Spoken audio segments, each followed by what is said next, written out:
అది సగం సగమే ఉంటుంది. కొండగట్టు క్షేత్రం ఎప్పటికైనా అద్భుతంగా యాదాద్రిలాగా విలసిల్లాలని చెప్పి మనస్ఫూర్తిగా సంకల్పంతో పనిచేసినాం.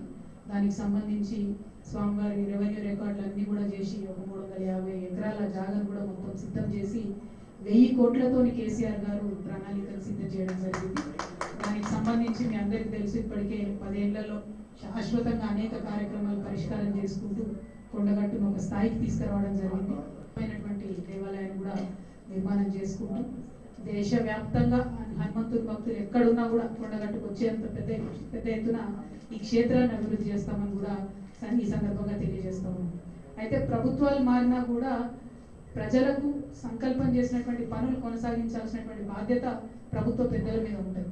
కొండగట్టు అంజన్నకు మరి ఏదైతే 1000 కోట్లు ఇదివరకటి ప్రభుత్వం ఇస్తామని చెప్పిందో, దానికి సంబంధిత జీవోలు రిలీజ్ చేసిందో, వాటి మీద ఇప్పుడున్నటువంటి ప్రభుత్వం, ఇప్పుడు ఇక్కడ ఉన్నటువంటి కాంగ్రెస్ పార్టీ నాయకులందరూ కూడా శ్రద్ధ పెట్టి ప్రభుత్వం నుండి నిధులు రాబట్టవలసిందిగా ఈ సందర్భంగా నేను డిమాండ్ చేస్తా ఉన్నాను.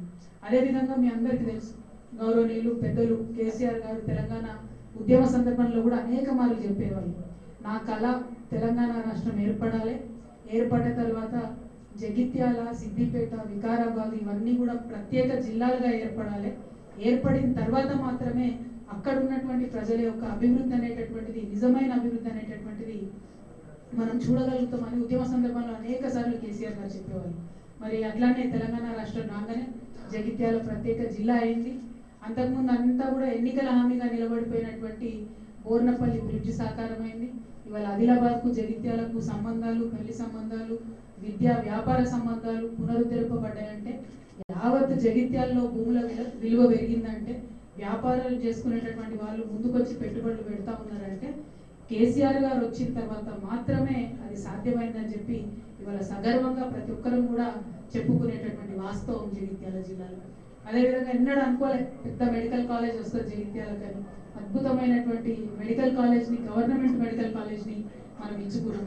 మనము హాస్పిటల్ అయితే ఏంది, ఇంకొకటి ఒక్కటని కాదు, అన్ని రంగాల్లో జగిత్యాల జిల్లాను నిలబెట్టినాం. అదేవిధంగా నిలబెట్టడానికి కృషి కూడా తప్పకుండా చేస్తాం.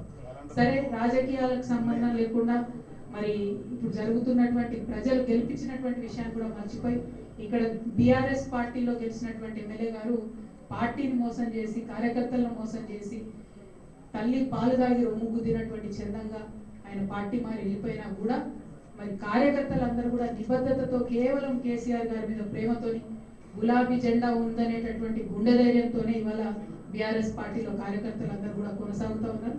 వాళ్ళందరికీ మనస్ఫూర్తిగా నేను అభినందన తెలియజేస్తా ఉన్నాను. నేను మనలో ఉన్నటువంటి ఉద్యమ చైతన్య స్ఫూర్తి నింపినటువంటి కేసీఆర్ గారు మనకు అండగా ఉన్నంత వరకు మనం భయపడాల్సినటువంటి అవసరమే లేదు.